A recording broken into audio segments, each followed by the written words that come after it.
This is the Maasai Mara. One of the most iconic ecosystems in the world is right here in Kenya. This land is the home of the Maasai, who have lived here for countless generations. It is also home to the greatest migration of mammals on Earth and to predators like lions, cheetahs, leopards, and hyenas. It is an ecosystem that is totally intertwined. Rain falls on the rich soils, insects pollinate the grasslands, and seeds are spread by vast numbers of birds and mammals, which in turn support great densities of predators. Because of this wildlife, and particularly these majestic predators, this land and the people on it have been transformed. Tourists flock here from around the world to see what we are privileged enough to have on our doorstep. With tourists come benefits. Jobs are created, money is earned, children are supported, and livestock is plentiful. But with these benefits, there are also costs. Predators may kill our livestock, elephants may trample our crops, and herbivores may eat our grass. Living with wildlife now has benefits, but still has its consequences. This is a story about what it means to live with predators, the benefits that are received, and the consequences that are dealt. The Kenya Wildlife Trust has initiated 2 community conservation projects, the Mara Lion Project and the Mara Cheetah Project. Because predators are so valuable, they are here to find solutions for how best to coexist with them. They are here to work with the people of the Mara to help create a new balance. Some of us love predators because of their value to our culture and our livelihoods and want to conserve them. Some of us wish that they were gone because living with predators can be costly. With such opposing views, it is necessary to find a compromise so that those who wish to conserve them may be allowed to do so. And those who are suffering because of them have their burdens alleviated. We need to find a balance where both people and predators are able to flourish. The intention of this film is to remind us of the pros and cons of living with predators, so that we might hear from you, the people of the Mara, what your experiences are and where you think the solutions lie. We are the people who live in this land. We are the people who know what we need in this land, and we know the solutions. Once we have all discussed, together we will decide how we want to proceed, bearing in mind that these animals, these assets, belong to all of us, and it is up to us to decide how best to take care of them, coexist with them, and flourish alongside them. Because of the predators, we have prospered. Because of the predators, we have suffered. Because of the predators.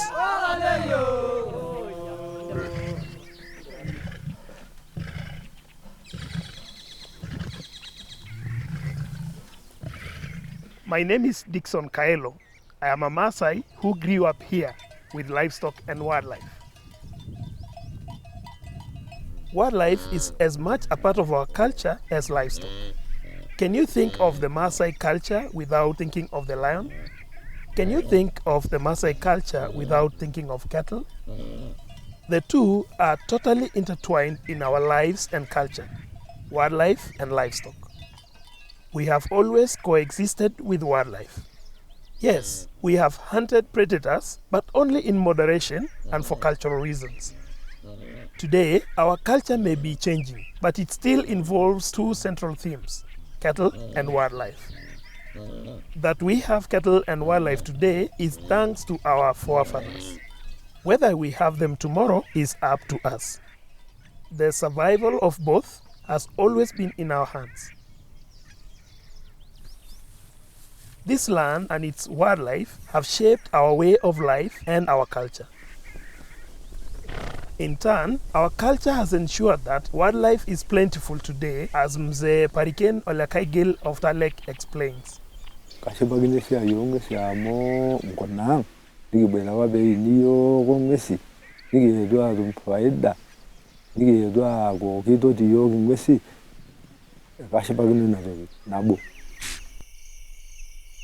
Throughout our history, we have lived with predators and they became an important part of our culture, even though we didn't receive financial benefit from them.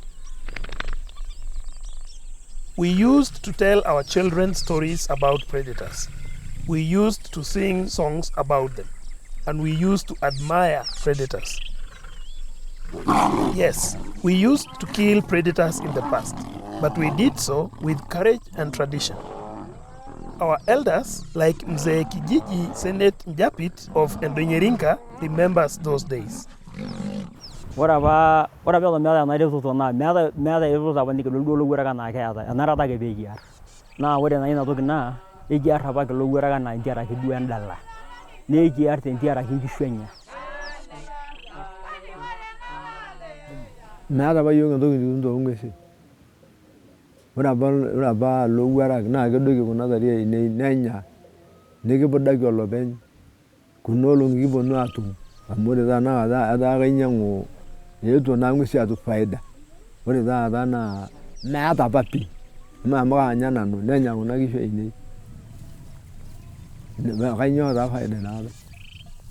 Kenanda Olesopia of Mararianta is one such person who was attacked by predators. Ekra Ilowuarak enyamali oleng torishat natulusoitie amu ore tenanu nainosa tolari obo mara mbili. Atang'asa ole dukuya nenya nkishu kulikae ake kake ore amu kira irkijanani nishiri nikipuo taata ilo kiyioi. Ore pee kipuo nikiarr oladuo owuaru kake kaiumisa nanu enashomoita sipitali olapa obo onusu. Ninye ore pee edung'o ele kimojino okulie njiarini ake natii kunen naa tenkaraki ilo owuaru. In the Mara, the practice of cultural lion killing has largely stopped. But Mzee Olekirokor of Nkoilale remembers the days when it was more common. Mas yekiarr apa naena ngusu ore olosiba adoloju nekintayu orkidong'oe nipik eremet alotu duo aipaki egilakini ata tenemeju naa orkidong'oe taake. Ore ele niya orkidong'oe amu kiarr duo naa neeku elalai nibol ake orkidong'oe neeku elelo neekuyiani lelo muran tesarng nabo aakus aapik anturot nisiida agilaki amu etarishote nikiya taa peunoto loju olmurani aipaki.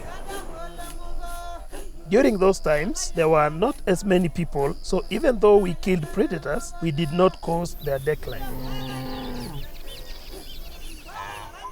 Today, there is concern that their numbers are decreasing, and there are many among us who want to stop all the killing of predators because of their cultural and financial value. The Mara ecosystem is so beautiful that tourists travel across the oceans to come here. They come to see the predators. With tourism come jobs, development and other income opportunities, providing a ready and stable supply of cash which can be used to pay school fees, doctors, food and other needs. For some people, this change means that predators now have an even greater value. And rather than killing them, they want to conserve them. Ikeretito ore esiai oong'uesi naa ikeretito irmaasai ng'uesi tenakop amu ore doi naarri naa ketii ake ng'uesi enakop ake peetumi iltung'anak kake meeta faida apa naata apa irmaasai inakata. neeku ore naa taa peeponu irmaasai aaponu aatum iropiyiani naaji noong'uesi ashu eponu airemie lelo shambai neeku naaji niidim aatoiu ina ramatare nena ng'uesi naa keretito naa irmaasai amu meeta naa peereto naa ketii ake ng'uesi enakop. Nikiramatita metaa kimbung'u iropiyiani naa noong'uesi lelo lowuarak neeku etaa apa kimbaitie nenyikakini. Ore taata ena siku hizi naewuo yiolo eewuo maendeleo mekure apa earr kibai ninye murrano peemerr nena tokiting. Mekure apa earr ninche apa tenkata iyiok ibelekenye idolta ajo meya ninye irmitasho anaa ina ramatare ina rripoto enkop neeku mekure apa eya enapa ang'. In addition, by leasing land to create conservancies for wildlife, many people are receiving a reliable income which has changed their perceptions of predators. Ore tanakata peebaiki rishat apa naatulusoitie tiatua ilarin matejo 5 nikietuo peeponunui aadung' enkop nikiponu aatum endamunoto pee kintenga kulo aleta nikiponu aaramatie kuna ng'uesi neponu kulo ashumpa aaponu aikomboa kulo shambai lang' nikiponu aatum taata dupoto tine nchere ore kulo owuarak okulo owuarak kerin orng'atunyo naa ninche taata egirai alaakinyie iyiok nikitum inakata eretoto. Ore tanakata kuna ng'uesi netaa nkishu ang' ake naa kitu ake kireu atua ang' tenkaraki ore kila musho olapa negirai alakita iyiok tenkaraki kuna ng'uesi. Neeku aishamayie ninye amu etaa naa nji ng'uesi tanakata nkishu iare. There are thousands of us who are beneficiaries of conservancies, such as Rusei Olesoit of Olesere, who also recognizes the indirect benefits predators bring. Ore entoki edukuya tenkaraki ilowuarak naa ore taata sipitali peekiata sapuk anaa nikigira aitarajia naa tenkaraki kulo omon ooponu aing'orr kuna ng'uesi. Ore sii ajo naa piilotu alo ayiolou esiai oonchilingini naatumito ajo piilotu alo ayiolou iltung'anak loonkampin oloigero toorkasin naa tenkaraki kulo utalii ooponu aing'orr ilowuarak. Neeku tenikitoni kiata ilowuarak lang' nekitum dupoto naa tenimin kulo owuarak lang' nikitum hasara. Ore taa tenanu naa katumito dupoto amu katii OC naata enkampi tenaboisho neeku katumito nanu makewon iropiyiani every month. Neeku ore taata tenanu naa katumito nanu dupoto tesiai e conservancy. Ore enaitaasita naa kanyaita amu agira ainosie endaa nagira sii atumie school fees oonkera ainei. Ore enkae toki naitaasa naa ateshetie enkang' ai amu esheta ang' ajo naa piintoki alo ayiolou nanotie doi implooti amu ishoo iyiok emplooti tenakop nanotie sii implooti aibung'ie implooti ajo naa piilotu alo ayiolou apa tenakop. Predators have brought many opportunities to us, even for those who do not own land. The Maasai Mara houses many camps, which have created countless job opportunities. People from our community are being trained as guides and gain employment in tourist camps. Many of us are also being trained and recruited as rangers to help protect wildlife. Camps also provide jobs for chefs, kitchen staff, waiters, room hands, cleaners, and managers. As a result, a huge number of us are able to find employment here in the Mara, keeping our community together. Tourism has also facilitated a variety of community programs. For example, schools, roads, and clinics are being developed. There are beekeeping projects where honey is produced and sold with the money returning to the community. There are many water development projects where boreholes are drilled, giving access to the clean water we use in our homesteads. Wildlife has also created opportunities for informal employment. For example, the Sanata bidding group is made up of over 200 women who produce goods that are sold to the tourists. Penina Taki of Ndonyerinka is the coordinator of the bidding group. Ore dapo saini te yok Maasai na oleng kuso dapa kai keetu adol ajo enkiteng dii nalepoi ena niponu atumo nikintai kulo turruri nitai naaji oltung'ani 100 nitai enkae nikinyang'u osaen nikiponu aing'oru enkoitoi naaji naret iyiok nikijo matimir kulo saen lang peeku ade kiteng nalepoi alang neton ake entomononi aaku kemanu ake tendaalo nitoki amanaa tendaalo. This bidding group is transforming the lives of many women. For example, Ntewal, Narikunkera, and Anne. Belakenya amu ore apa naa nikijing ele turrur kiata enoshi ake naji kalo enkang olang'ani alo aomon entoki naje. Etaa naa ore inyiototo naijo kalo olturrur alo aripisho. Naa esiai oonkaik inonok ilotu aas niripu entoki niya nkera inonok piilo aramatie. Ore iropiyiani paatum inkumok ashu paatum inkuti naa karasie oshi inkera natii sukuul naa kalo aisho. Naa tenaa sokoni aloitito naa kainosie endaa. Kaidim sii ataretie inkera amu kaata inkera are naa ketii sukuul neeku keya oshi nalo sokoni nainyang'aki inkilani badala naitoki aing'or orpayian.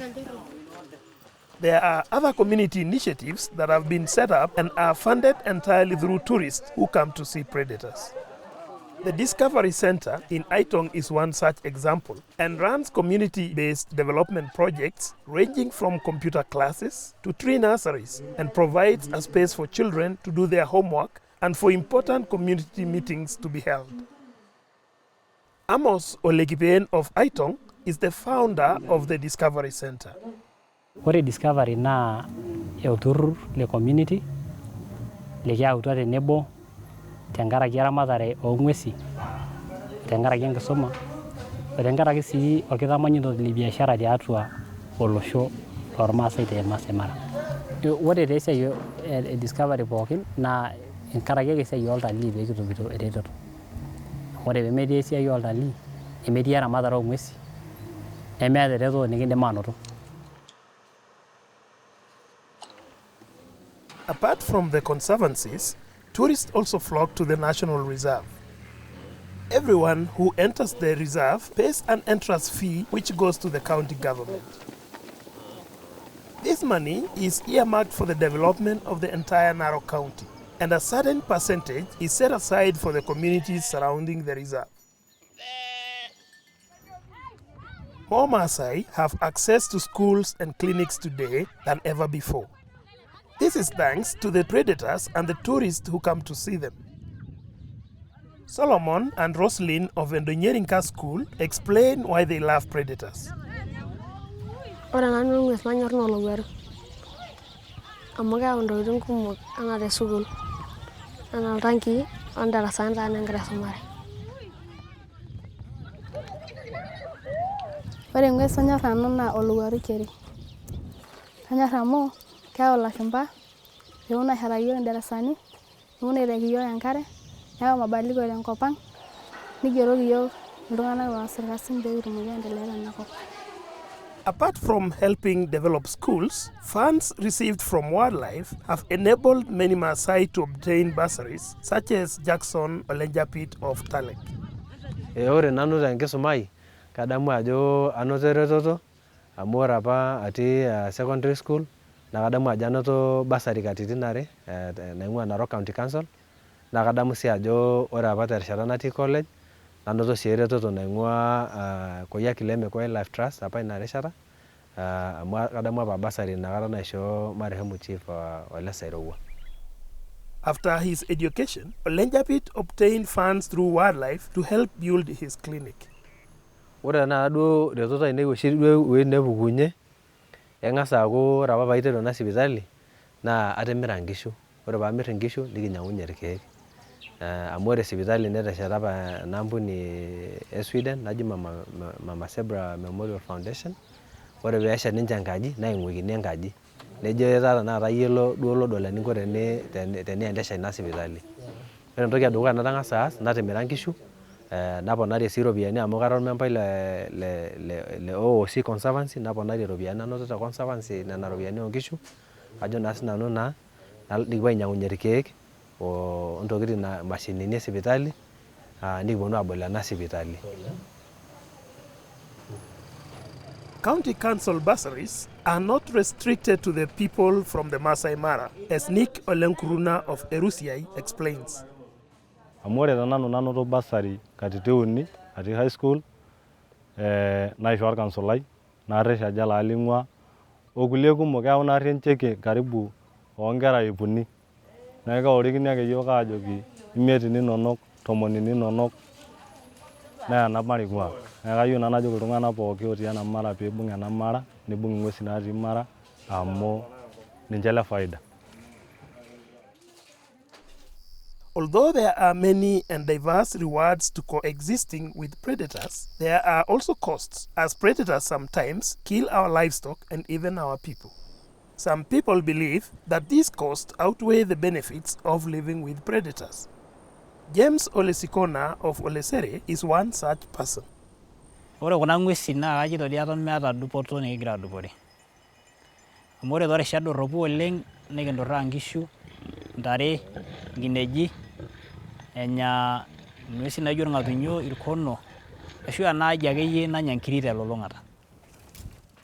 Amu ore naa peejo ng'ues alotu ajing'u ene, kaisuuyia tenaa tesekenkei naijo ena, naa kaisuuyia sii toomasaa naa kaarr. For many people, even if they may be receiving benefits from predators, the predation of livestock is still a big concern.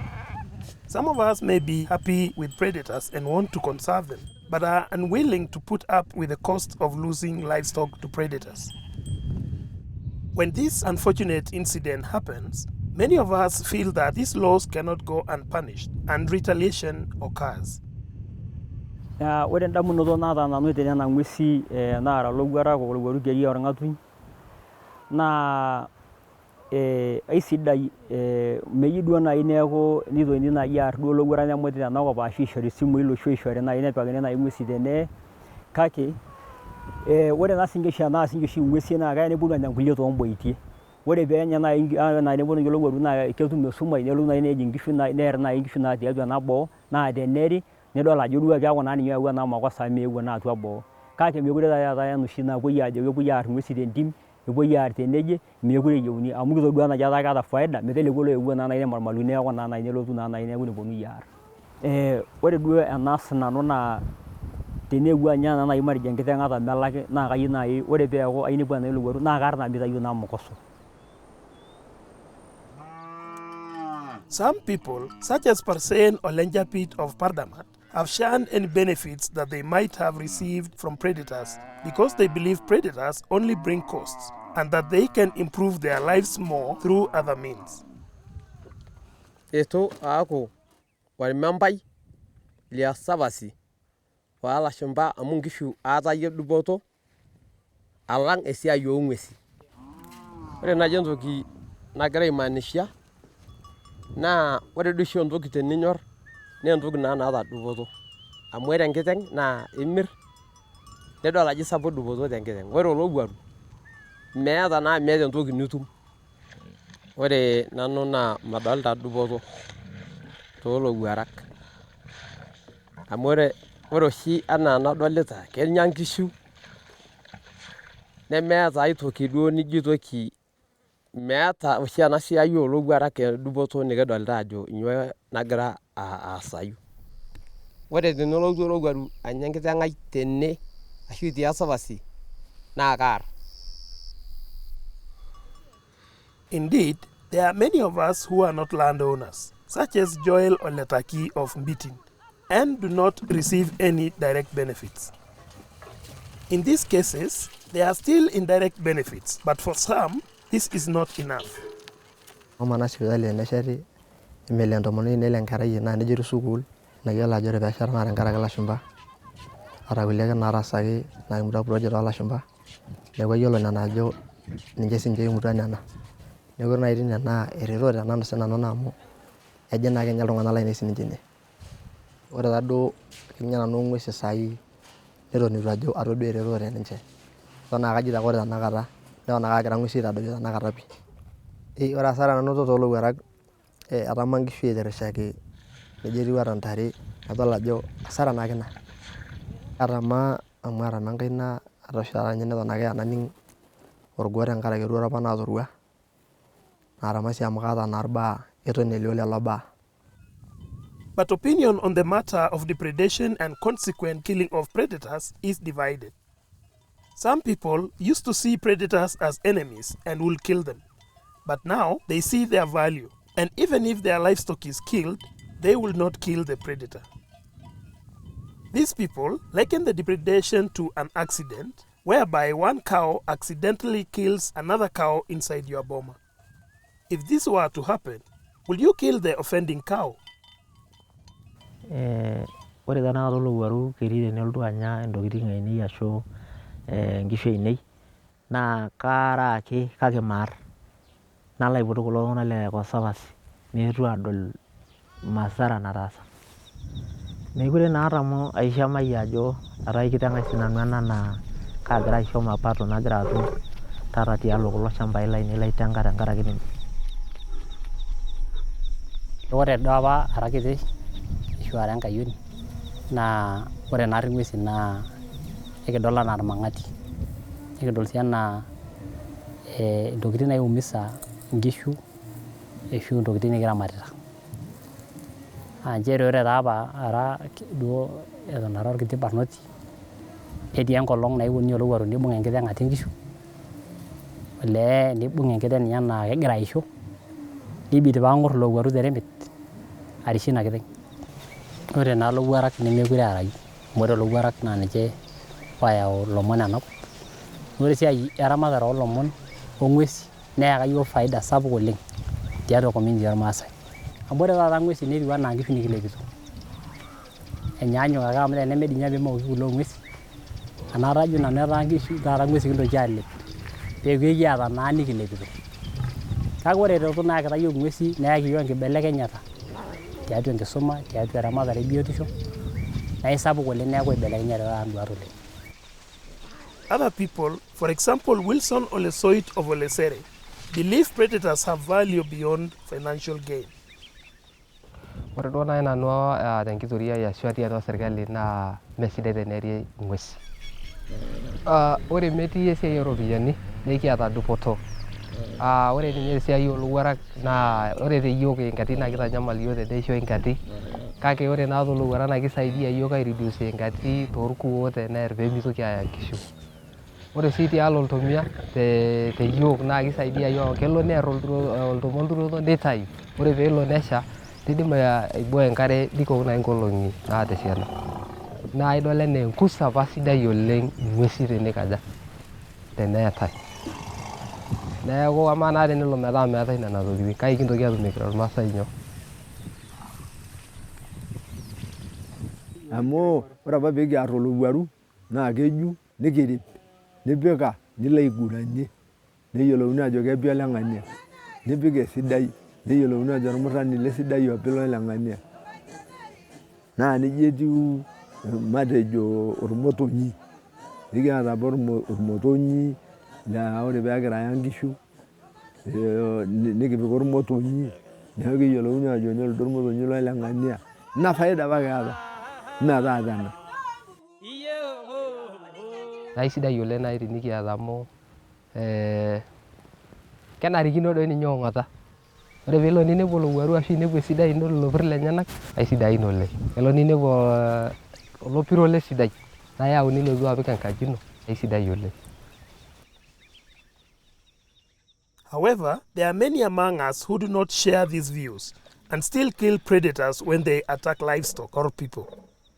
In the past, this did not cause the number of predators to decline because there were not so many people or livestock and the pressure on predators was less. But times are changing and our traditions are changing. Today, there are more people and livestock than ever before in Maasai land. This is putting enormous pressure on the predators and eventually could cause them to disappear. Although many of us are now financially benefiting from predators, we still kill them, but not like we used to. Now, sometimes we kill them like rats, putting out poison to kill large numbers of predators out of anger for our personal loss. Many people believe that predators are declining. Is this a good thing or a bad thing? Why are they declining? What will it mean for our culture and way of life if there were no more predators in these lands? Ore taa enkibelekenyata oolowuarak naewuo nkajijik pokira are elowuarak kerin orng'atunyo. Naa ore apa irng'atunyo naa kirragaa toorkeek tenewueji. Kila kona neem nitum irrag. Nemeekure apa etumi. Etaa ore irkuti ootumi naa atua conservative etii naa kegol entumoto. Naa ata ilowuarak kerin ore naarri kedoku aaponu aanya nkerrai tekunen. Mokure apa ening'i, mokure apa eetae.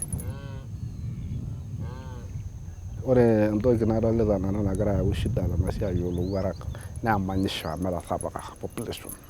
Ore entoki nayawua ena siai metaa kuti kulo owuarak indung'ot pokira, eitayioki apa ilaleta tenewueji netum kulo tung'anak ootaaniki emeloni nemeeta eng'ues empaka kelo.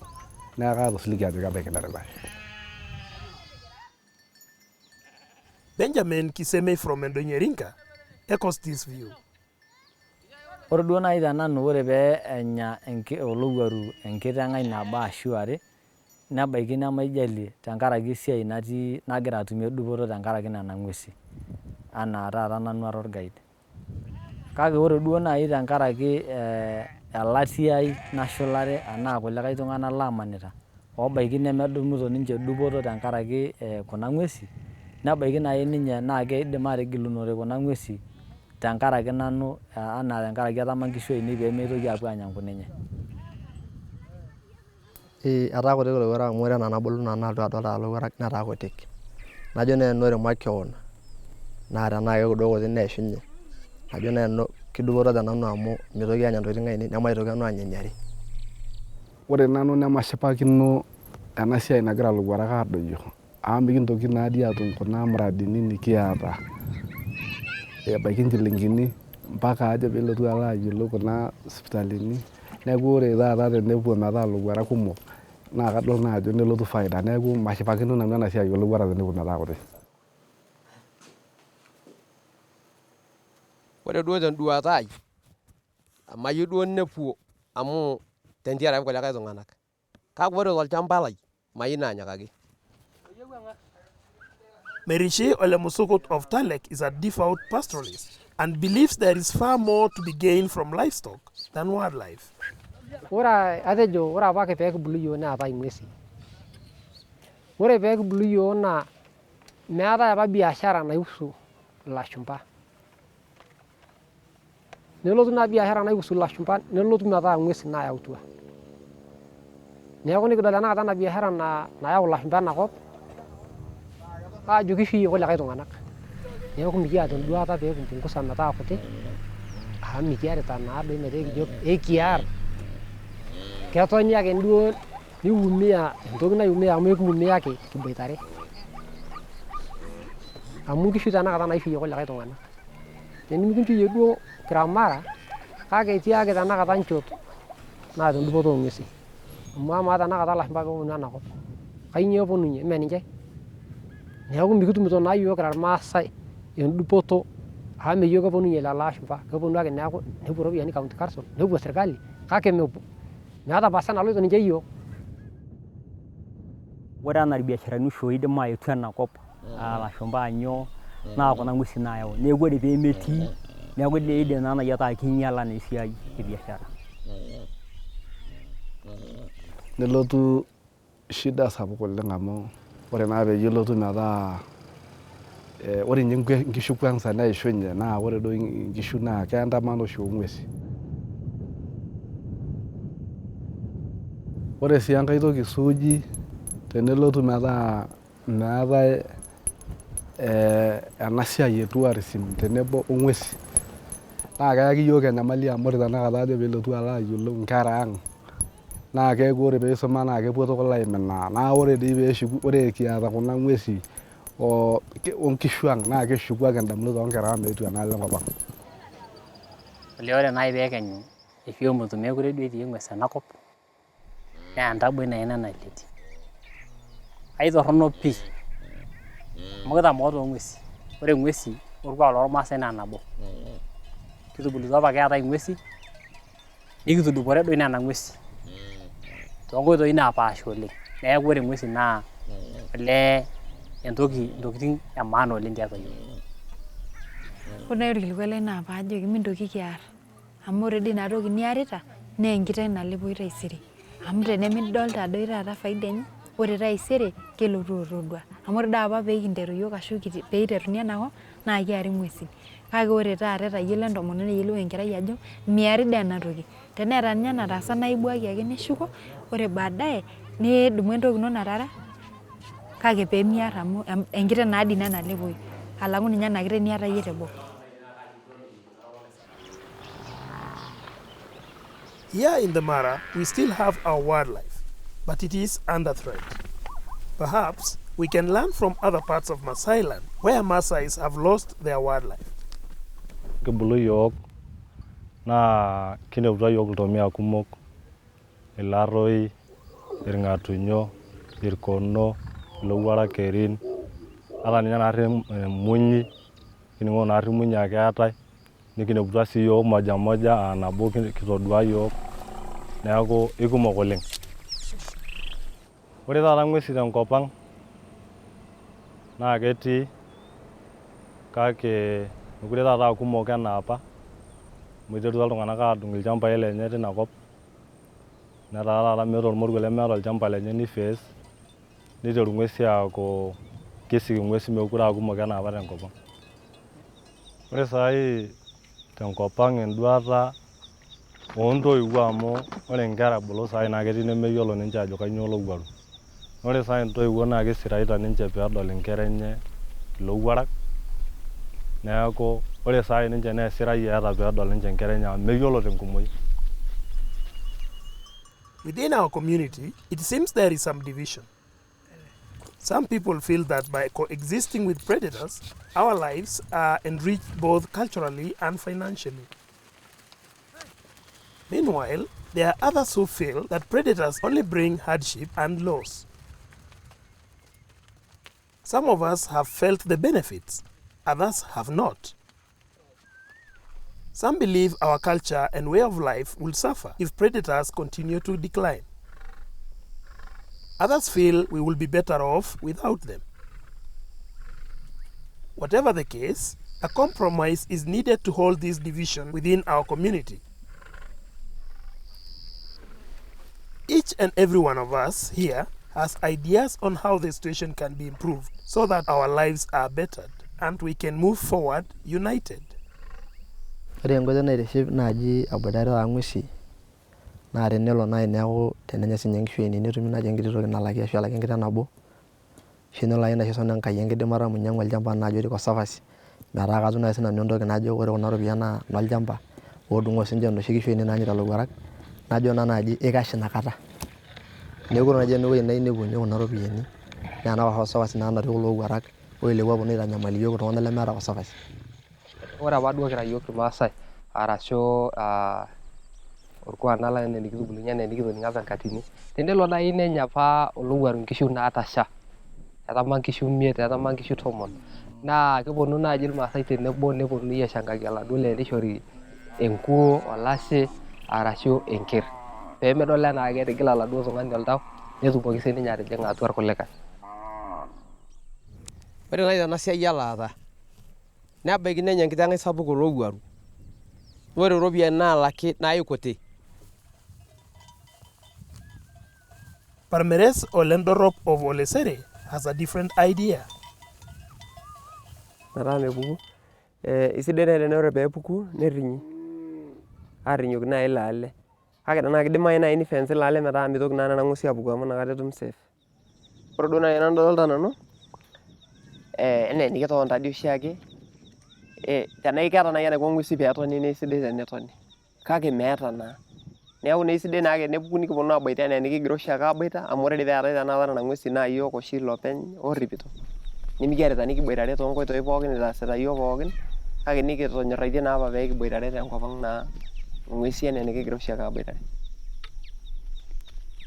Kaisuuyia tenakata esekenkei naijo ena naa kaisuia sii toomasaa amu ore naa peejo eng'ues alotu ajing'u ene naa kaarr. Ore endupoto nagira atumie ilowuaru peemaarr, ore kila musho olapa naa kepuoito iropiyiani account kila ormembai. Kitoki sii aaku eetae entoki taata nikidung kila ormembai, nedung kulo tung'anak oogira aikondesha le conservancy oipirieki ena siai oo ng'uesi paa teneerr enkiteng eng'ues nelaki, ore hoo duo naa kuti kake etii ake enkiti retoto usaidizi tine. Kitotona apa kira conservancy nikidol aajo pee kiyakikisha ena siai toltung'ani oikarrayie enkang inkishu enyenak neeku olowuaru oisuma nekilak.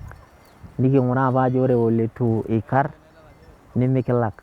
Ore sii oltung'ani otung'uayie inkishu enyenak adung'oo kewarie nepuo aanya ilowuarak nemikilak. Mee taadii olowuaru ake duo onyamal peerr enkiteng, kake eeta siinye olchekut otii inkishu.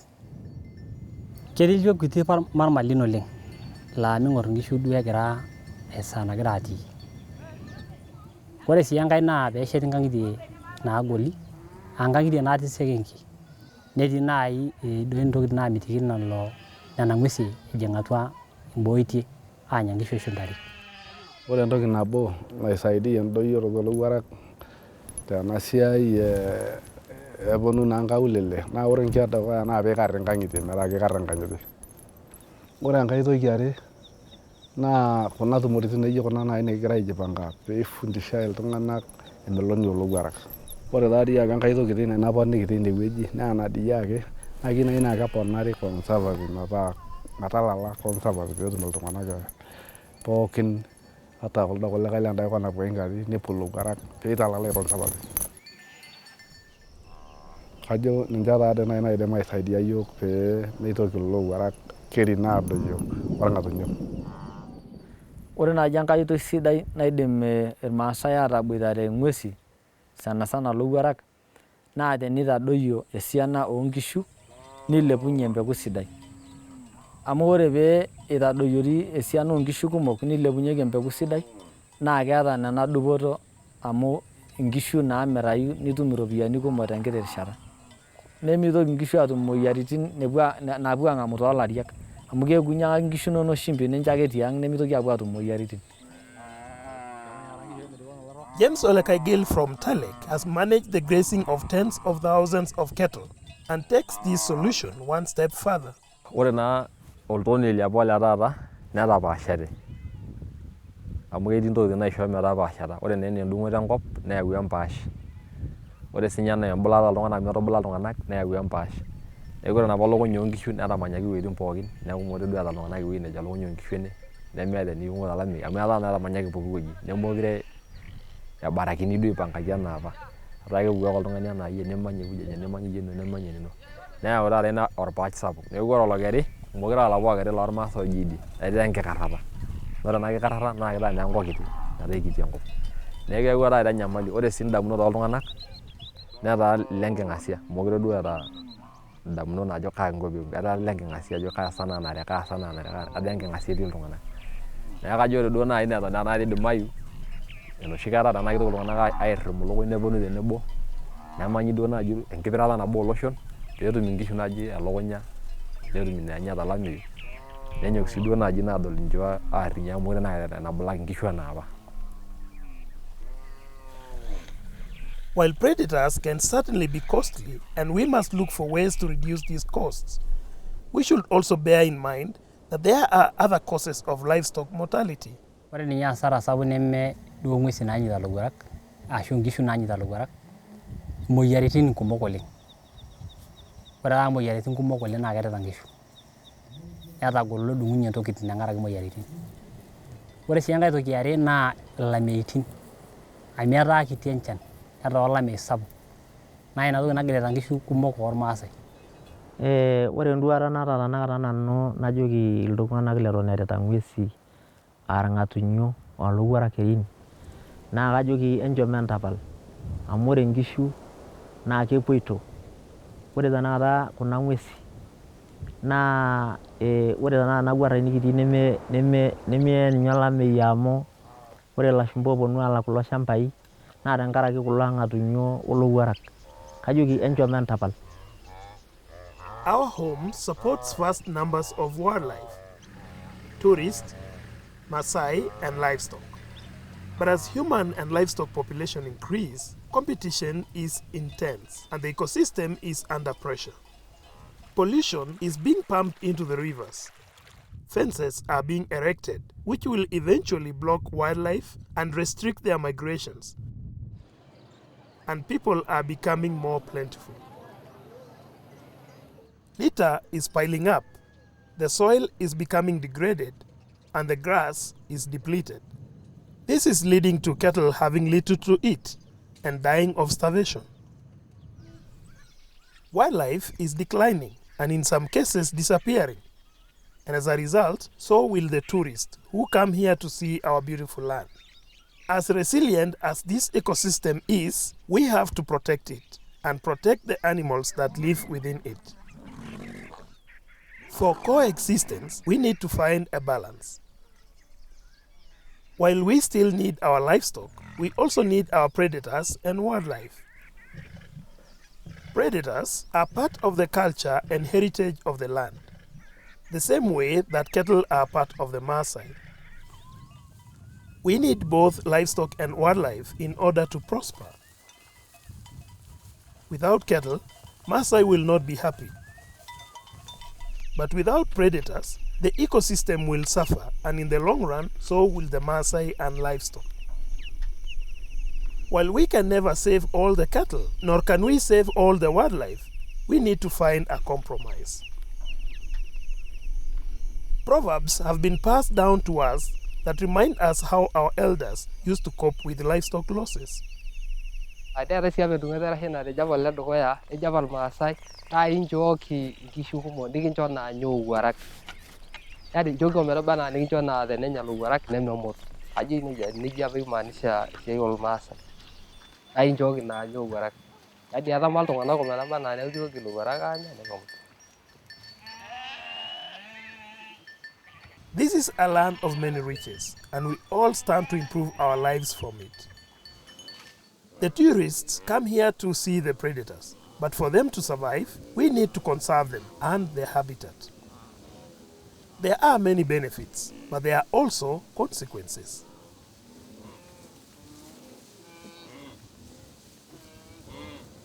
Ore orkilikuai nai nanu aishoo iltung'anak lenakop e Mara naa kaidim atiaki ore tenkop ang' naa isurokoki olchani enkima nenya enkima nemut tenkop ang'. Neton nai esarunoi tenakop. Ore tenakop neton etii ng'uesi itu emuta. Neeku kajo nai nanu iltung'anak le Mara peemetiu enaa yiok ootumuta ninche ng'uesi tenkop ang' neeku esirai kiata amu etejoki apa meek oltome lala lenyenak. Predators are the tasks of the Maasai people. They have improved our lives, but also caused us to suffer. But we are one. We need to protect this land, the people, the livestock and wildlife, so that we find a balance and all can continue on in future generations. But the question is how? How can we prevent livestock depredation? How can we prevent predators from vanishing from our lands? This is our land. This is our heritage. Nobody knows it like we do. Nobody knows as well as us what it means to live with these predators. This is our problem, and we have the solutions.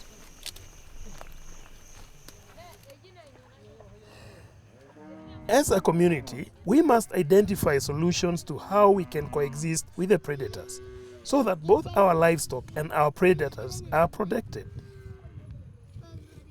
Only we have the answers. What we need to do now is discuss our problems and come up with solutions. Once all of us have spoken, we will decide together how best to proceed.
Johnny!